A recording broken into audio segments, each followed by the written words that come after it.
आज हम बात करेंगे बच्चों की मेडिसिन के बारे में। इसका कैसे प्रयोग करना है, कितनी मात्रा में प्रयोग करना है। किसी भी मेडिसिन का प्रयोग करने से पहले डॉक्टर की सलाह अवश्य लें। बिना डॉक्टर की सलाह पे किसी मेडिसिन का प्रयोग ना करें।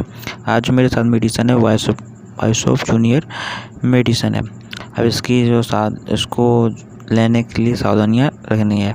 तो इसको 30 डिग्री सेल्सियस तापमान से कम में रखना है। इसकी जो कंपनी की बात करते हैं, जिसको बनाया है उसको जाइडस कैडिला नाम की कंपनी ने बनाया है। अब बात करते हैं कि इसके साइड इफ़ेक्ट की बात करते हैं। इसके साइड इफ़ेक्ट की में बात करते हैं तो इसको लेने के बाद आपको मिचली आ सकती है, आपके बच्चों को उल्टी आ सकती है, उल्टी वॉमिटिंग होने की संभावना बन जाती है तथा बच्चों को भूख में कमी हो सकती है या सिर दर्द हो सकते हैं। अधिक जानकारी के लिए अपने डॉक्टर से इसके बारे में इससे संबंधित आप बात कर सकते हैं।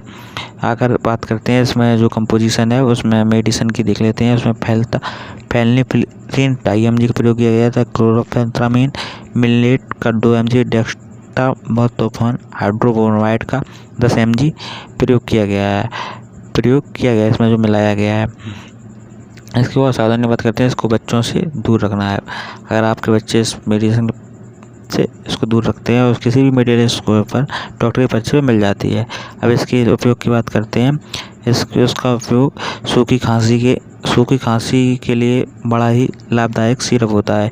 या आपकी नाक बंद है, बच्चों की नाक बंद हो गई है, उसके लिए बड़ा अच्छी मेडिसिन है। या आपके एलर्जी के लक्षण हैं, जैसे नाक बहती है, आँख से पानी गिरता है या छींक आने की स्थिति, जैसे बार बार छींक आती है, इन सभी में यह काफ़ी अच्छा काम करती है यह मेडिसिन। और अधिकतर यह कफ, अगर आपको कफ भी आता है तो कफ के लिए भी अच्छी मेडिसिन है।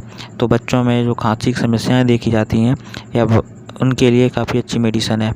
अगर आपको वीडियो अच्छी लगी तो चैनल को लाइक एंड शेयर सब्सक्राइब अवश्य करें। Thank you.